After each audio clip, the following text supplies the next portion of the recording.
ಭಾರತದಲ್ಲಿ ಕೇವಲ 25 ದಿನಗಳಿಗೆ ಸಾಕಾಗುವಷ್ಟು ಕಚ್ಚಾ ತೈಲ ಮಾತ್ರ ಇದೆ ಅನ್ನುವಂತಹ ಒಂದು ಅಪಪ್ರಚಾರ ಎಷ್ಟು ಮಿಥ್ಯೆ, ಎಷ್ಟು ಸುಳ್ಳು ಅನ್ನೋದನ್ನು ನೋಡೋಣ.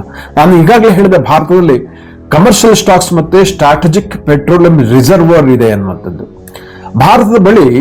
ಭಾರತದಲ್ಲಿರತಕ್ಕಂತಹ ಸಾರ್ವಜನಿಕ ವಲಯದ ತೈಲ ಕಂಪನಿಗಳು IOCL, HPCL, BPCL ಇವುಗಳೆಲ್ಲಗಳ ರಿಫೈನರೀಸ್, ತೈಲ ಸಂಸ್ಕರಣಾಗಾರ, ಸ್ಟೋರೇಜ್ ಟ್ಯಾಂಕ್ಗಳು, ಹಡಗುಗಳಲ್ಲಿ ತೈಲ ದಾಸ್ತಾನು ಸಾಕಷ್ಟು ಇದೆ. ಸೊ ಇದು ಸುಮಾರು 100 ಮಿಲಿಯನ್ ಬ್ಯಾರಲ್ ಆಗುವಷ್ಟು ಇದೆ. ಸಾಮಾನ್ಯವಾಗಿ ಇಡೀ ದೇಶದ 25 ದಿನಗಳಿಗೆ ಸಾಕಾಗುವಷ್ಟು ಇದು ಸಾಕು. ಹರ್ಮುಜ್ ಜಲಸಂಧಿಯ ಬಿಕ್ಕಟ್ಟಿನ ಹಿನ್ನೆಲೆಯಲ್ಲಿ ಒಂದಷ್ಟು ಮಿತವ್ಯಯ, ಆಮೇಲೆ ಆದ್ಯತೆ ನೀಡುವ, ಪ್ರಯಾರಿಟಿ ನೀಡುವ ಮೂಲಕ ಖರ್ಚು ಮಾಡೋದ್ರಿಂದ ಈ ರೀತಿಯ ಕೆಲವೊಂದು ತಂತ್ರಗಾರಿಕೆಗಳನ್ನ ಇದೇ ಆಯಿಲ್ ಅನ್ನ ಸುಮಾರು 40ರಿಂದ 45 ದಿನಗಳ ಕಾಲ ಬಳಕೆ ಮಾಡಲಿಕ್ಕೆ ಸಾಧ್ಯ ಇದೆ. ಅಲ್ಲಿ ಅಂದ್ರೆ ಹೊಂದಾಣಿಕೆ, ಅಡ್ಜಸ್ಟಬಲ್ ಮಾಡಬಹುದು ಅಂತ ತಜ್ಞರು ಹೇಳ್ತಾ ಇದ್ದಾರೆ. ಸುಧಾರಿಸಿಕೊಳ್ಬಹುದು 40ರಿಂದ 45 ದಿನಗಳ ಕಾಲ. ಎರಡನೇದಾಗಿ ಸ್ಟ್ರಾಟಜಿಕ್ ಪೆಟ್ರೋಲಿಯಂ ರಿಸರ್ವ್. ಭಾರತವು 3 ಭೂಗತ ಪೆಟ್ರೋಲಿಯಂ ಈ ರಿಸರ್ವರ್ಸ್ ಗಳನ್ನು ಹೊಂದಿದೆ. ಸೊ ಸ್ಟ್ರಾಟಜಿಕ್ ರಿಸರ್ವ್ ಅಂತ ಹೇಳ್ತಾರೆ.